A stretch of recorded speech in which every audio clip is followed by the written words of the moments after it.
Yang terbaik, jaket terbaik adalah jaket atau peralatan yang kita gunakan tepat pada medannya gitu.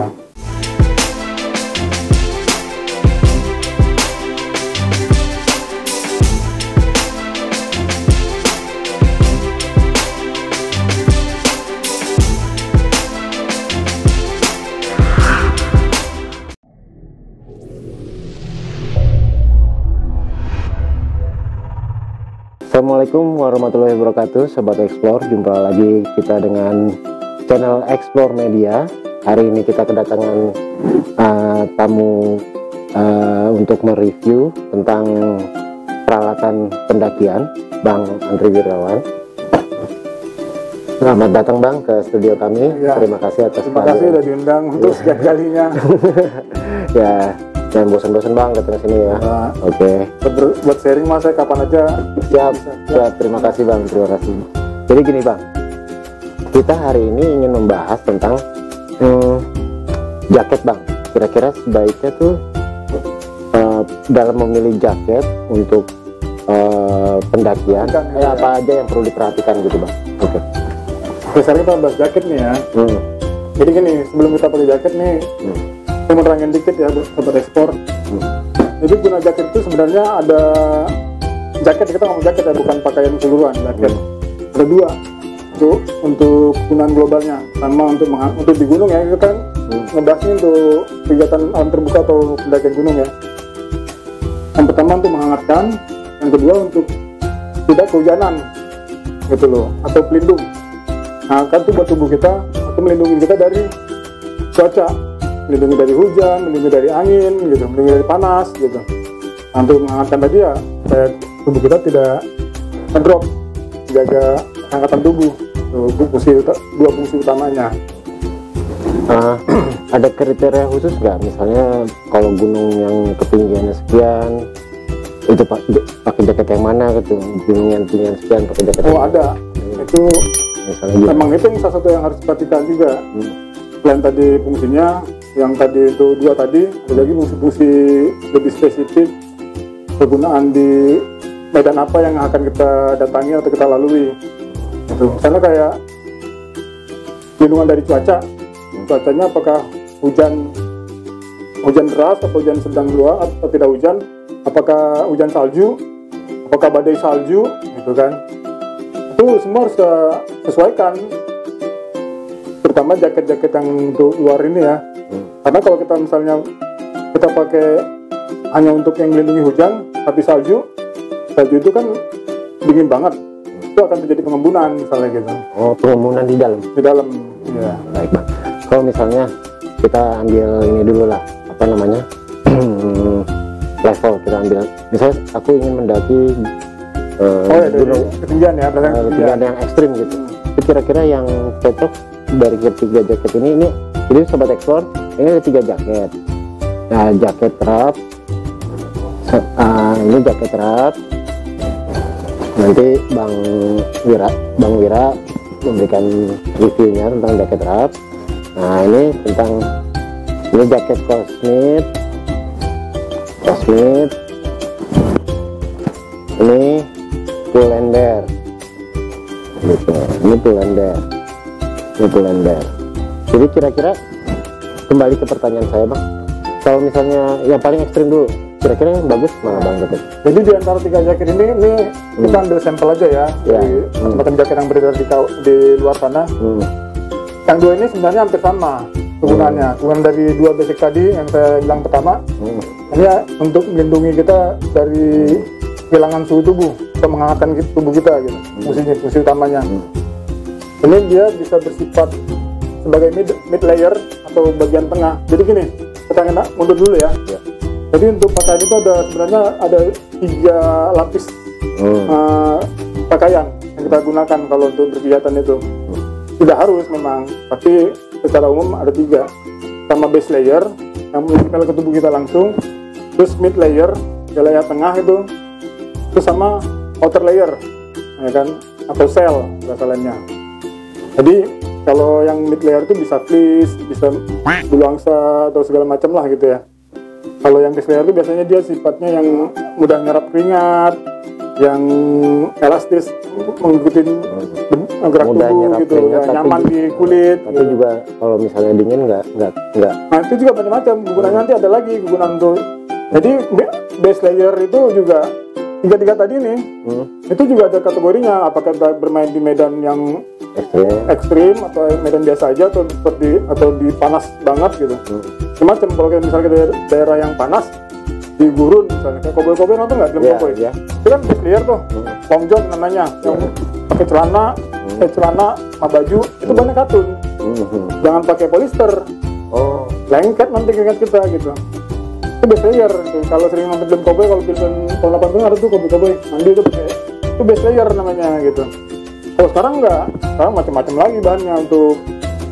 Untuk yang medan-medan ekstrim udah ada yang base layer pun ada yang tebel juga gitu. Kalau kita misal kayak Fresh tuh tebel bahannya, mungkin bisa sampai 1,5 mili tebelnya. Itu bahannya ada polister, udah yang kelas ekstrim lah rasanya, paten punya gitu. Nah mid layer juga begitu. Ini contoh nih, ini mid layer nih. iya. Nah, jadi mid layer itu ciri-cirinya dia akan ada rongga, gitu. Rongga atau tempat menyimpan udara. Bisa bahannya polar, mungkin kebetulan saya nggak pakai polar. Polar itu mungkin udah pada tahu lah ya, tempat ekspor. Polar itu yang bahan dulu apa? Yang banyak orang pakai sekarang ini, gitu kan? Polar. Itu termasuk base layer juga gitu. Cuman dia bahan, tapi kegunaannya agak beda. Dia sekedar nyimpan sementara udaranya. Kalau ini lebih lama, karena dia udara yang tersimpan di sini itu akan lebih lama. Nah, sama ini juga nih. Nah, dari kandungan dalamnya nih yang tuh nyimpan udara tadi, itulah peranan pentingnya gitu. Kayak gini nih contohnya nih, kalau kita pegang atau kita baca spesifikasi kan ada tuh. Misalnya kayak ini kan ini polister, mungkin sekelas Dacron lah gitu. Atau sekarang macam-macam ya. Yang sintetis, polister itu kan sintetis. Yang kayak gini yang alami dari bulu angsa. Jadi bulu angsa itu memang sampai detik ini masih dianggap yang terbaik. Walaupun bulu angsa itu juga kelasnya macam-macam. Ada yang bulu angsa, bahkan ada yang bulu bebek malah kan. Gitu. Ada yang bulu angsa sekedar bulu angsa atau bulu ayam, bukan bulu angsa lagi. Angsa kan lebih mahal. Sekedar dimasukin doang. Ada yang udah dipoles. Paling tinggi itu bulu angsa tipe bulu angsa jenis tertentu yang per helai halus-halus kan biasa ada dicabut tuh bulunya. Terus ada rambut-rambut yang dihelai bulunya itu masih diukir-ukir lagi tuh, diproses lagi, dipotong, dibuang tangkainya, diproses lagi, tinggal gampang mengembang dia. Sampai sedetil itu. Handmade atau pakai mesin? Kalau mau bulu angsa itu kalau kita pakai tangan dia udah nggak bisa.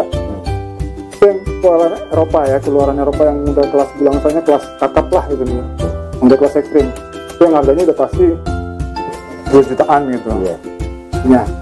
Nah kalau ini kebetulan kan kadang-kadang jaket itu nggak disebutin tipe bulu angsanya, cuman di spesifikasinya yang saya baca ini, kalau ini kan RAB ya, keluaran kalau nggak salah Amerika. Mereknya sih belum terlalu lama nih, tapi udah lumayan ngetop. Itu bulu angsa. Nah ini peruntukannya nih sampai ketinggian 4.000 kalau saya baca. Jadi kalau kita mainnya di gunung-gunung Indonesia rata-rata bisa lah, gitu kan. Masuk ke Klaten pun udah lumayan ini. Dan bulu angsanya juga lumayan bagus. Ya, harganya juga lumayan ini.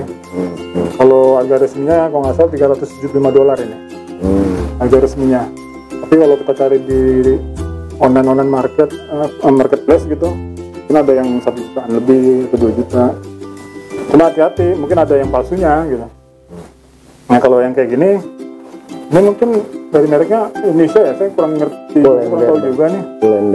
Bulender itu jarang ngeliat orang pakai, nggak perhatiin mungkin ya.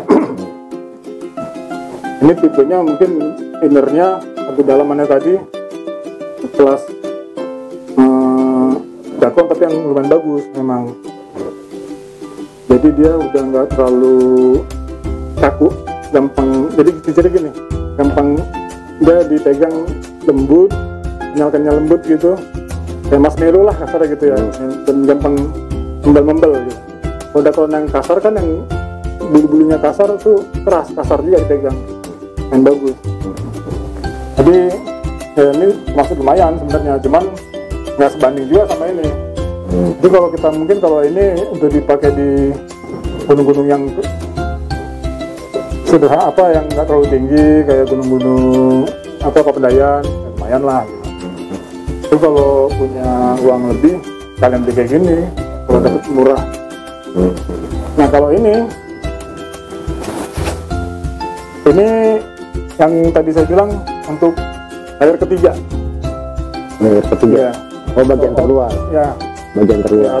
Outer layernya, atau kalau istilah di mountaineering itu sel atau pelindung, ya kan. Jadi fungsi utamanya biasanya melindungi kita dari angin atau hujan, gitu. Jadi ada biasanya kalau jaket-jaket yang bermerek yang terkenal, dia ada spesifikasi tuh, bisa melindungi kita dari apa aja, apakah dari salju, apakah dari ban hujan, apakah semuanya gitu, kalau cuma angin doang gitu. Nah itu juga nanti ada lagi kelas-kelasnya. Ada yang melindungi kita dari angin tapi nggak punya teknologi tertentu ya, kayak misalnya kan ada teknologi pelindung angin namanya windstopper yang keluaran North Face. Itu udah teknologi pelindung dari angin itu yang udah paling diakui saat ini, yang paling bagus. Nanti ada lagi teknologi yang dipakai di outer shell ini yang bisa melindungi kita dari cuaca ekstrim dingin kayak salju, hujan, angin, dan kita tetap bertahan dengan kondisi ekstrim tadi tanpa terjadi pengembunan. Itulah yang dibilang teknologi yang orang sering banyak bilang Gore-Tex, walaupun nggak semuanya Gore-Tex.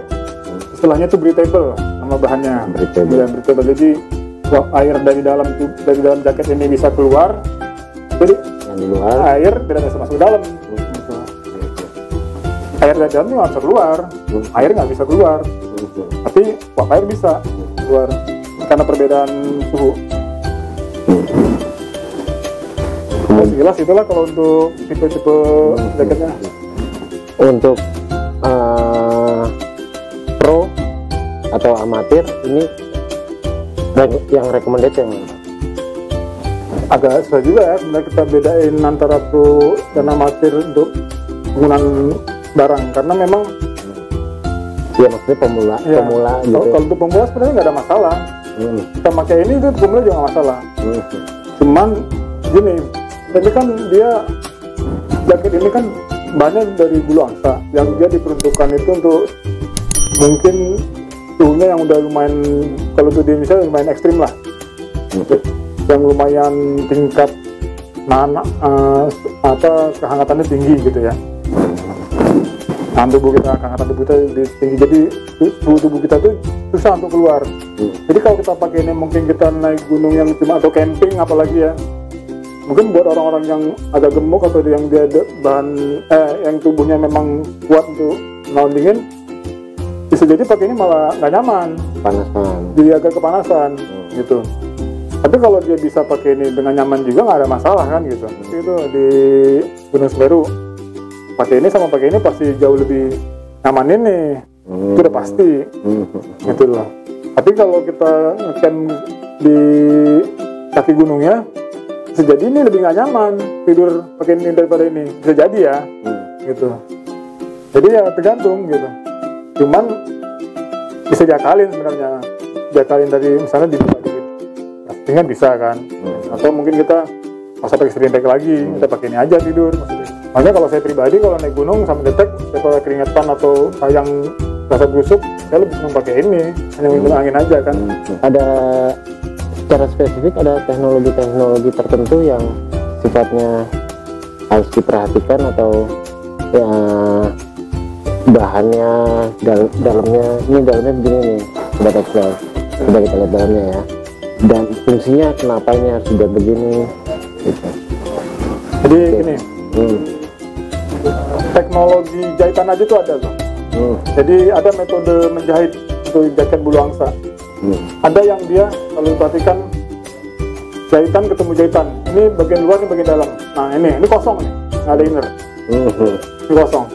Ini sebenarnya kualitasnya bisa dibilang bukan yang tertinggi, bukan yang terbaik ya, bukan dari merek ya. RAB mungkin RAB ini dia ngeluarin juga yang terbaiknya. Jadi di jahitan ini dia akan ada bahan juga, jadi jahitnya selang-seling, dasinya ada, jahitan ini tertimpa lagi nih gitu. Jadi nggak ada wilayah kosong untuk inner. Fungsinya apa bang? Jadi kan wilayah ini yang akan tembus yang mengeluarkan suhu tubuh kita. Itu yang dimaksud dengan breathable itu tadi ya? Bukan. Ini metode jahitan, metode untuk penempatan bulangsanya, innernya. Bulang. Jadi ada yang kok berisi, kosong di jahitan, berisi, kosong. Tapi enggak, di berisi, jahitannya tutupin isi. Ini wilayah bulangsa lagi, tutupin lagi gitu. Jadi timpa gitu. Jadi yang jahitan di sini ketimpa sama sebelah kanannya, jadi dia dua lapis, macam dua lapis bantalan-bantalan bulangsanya. Itu seni penjahitannya aja. Ya, metode lah, bukan seni sebenarnya. Metode. Ya, karena kegunaannya buat supaya dia nggak ada wilayah kosong dari bulangsa. Itu biasanya jaket yang mahal itu. Kayak gitu. Terus ada berat total dari teknologi yang dipakai, teknologi yang dipakai, bahan yang dipakai, metode jahitan, isinya muncullah berat, kan? Totalnya. Kalau yang spesifikasinya yang misalnya untuk ultralight gitu ya, sekarang kan lagi musim nih ultralight gitu. Sangat ringan. Ya, kalau kayak gini belum masuk kategori. Gitu biasanya kalau ultralight itu jaket itu udah di bawah 500 baru ultralight, 500 gram. Ini kalau salah kan 600 atau antara 800 gram. Gitu. Tapi ya udah lumayan ringan lah. Terkait dengan dinamika dalam pendakian itu sendiri lah ya. Beban nanti jatuhnya kan. Kadang kan dia bawa keril, bawa apa gitu ya. Oke. Tapi kalau untuk dipakai di Indonesia sih ya lumayan ringan lah, nggak usah ultra banget, tapi yang jelas fungsinya udah cukup banget ini. Tapi kalau ini dipakai di yang sekitar ketinggian 3.500 mdpl, kalau ini sebenarnya nggak terlalu pengaruh ke ketinggian kalau yang kayak gini. Kalau saya lihat sih hanya melindungi. Tapi kalau untuk cuacanya cuaca pengaruh, kayak misalnya hujan, badai. Ya, kalau ini kan dia kan nggak ada bahan breathable-nya nih. Otomatis kalau wilayah yang sangat dingin, walaupun dia nggak ada salju, walaupun nggak hujan pun, kita berjalan pakai ini, sampai berjam-jam itu akan terjadi pengemudan pasti kalau dia anti air bahannya, gitu. Akan terjadi pengemudan di dalam. Tapi kecuali dia ada bahan breathable-nya. Breathable macam-macam ya, bisa keluar Gore-Tex, bisa Omnipack, macam-macam lah. Oke. Salah satu ciri-ciri jaket yang bagus itu ya jaket mid layer. Oke. Dia kalau bulu angsa itu tunjukin. Ya, kalau bulu angsa nggak bisa dilihatkan sini sebenarnya. Kita pegang nih. Kalau dia terasa tulang-tulang, semacam kan bulu kan batang-batang bulu-bulunya itu ada batang. Kalau gede-gede, kalau ada tulang gede-gede, tulang utama, bulu tadi itu berarti udah kelas rendah. Itu kalau ada tulang-tulangnya dikit, itu kelasnya medium. Ini masih ada kelas-kelas, ini kelas medium. Yang tulang-tulang halus, yang tidak ada tulangnya sama sekali. Yang tidak sama sekali, yang tinggal bulunya doang, itu baru kelas premium jaketnya. Nah, hubungannya apa sama jaket? Kalau dia masih ada tulang, dia kan gampang keluar jahitan. Nusuk dari tulangnya. Itu yang kalau pernah pakai bulangsa itu suka ada keluar, itu berarti jaketnya ada tulangnya, bulangsanya. Kalau jaket yang nggak ada tulangnya sama sekali, udah nggak ada tulangnya sama sekali, ya itu nggak akan pernah keluar. Tapi bisa diakalin sebenarnya sama jahitan yang lebih bagus. Sekarang udah ada teknologi yang walaupun dalamannya ada tulangnya, tapi dia nggak keluar karena jahitan dan bahannya bagus. Tapi ya ciri khasnya gitulah. Kalau jahitan jelek pun, kalau dia nggak ada tulang tapi dalamnya bagus, dia nggak akan keluar. Untuk gunung-gunung di Indonesia yang recommended kira-kira yang mana bang? Kalau untuk rekomendasi ya sebenarnya yang di luar dari budget ya. Kalau budget itu menyesuaikan lah. Tapi kalau rekomendasi, karena di Indonesia musim hujan, bulangsa itu kalau hujan lebih hangat dia. Itu rekomendasi bulangsa. Cuman ya untuk kategorinya sendiri sesuaikan aja sama mungkin budget atau peruntukannya gitu. Untuk ekspor, kalau Anda mau memilih jaket mid layer, cari tahu dulu informasi pendakian yang kita lalui, medannya bagaimana, ketinggiannya berapa, cuacanya bagaimana. Kalau medan yang kita lalui itu daerahnya udah ada kemungkinan ekstrim, cuacanya misalnya sampai salju atau minus gitu, jangan tanggung-tanggung, gunakanlah yang rasa yang bagus, kayak seperti ini elemen bagus gitu. Tapi kalau Anda mau pakai cuman camping ground, ya kan, nah itu nggak ada masalah, pakai bulang salep aja atau jaket apapun nggak ada masalah. Jadi baik lagi seperti sebelum-sebelumnya yang saya bilang, yang terbaik, jaket terbaik adalah jaket atau peralatan yang kita gunakan tepat pada medannya gitu. Oke, demikian, terima kasih Bang Wira atas kehadirannya dan reviewnya. Sobat Explore, demikian tayangan kita tentang ulasan jaket untuk pendakian. Jangan lupa pantengin terus channel YouTube Explore Media, klik like, share, komen, dan subscribe. Wassalamualaikum warahmatullahi wabarakatuh. Salam Explore Media.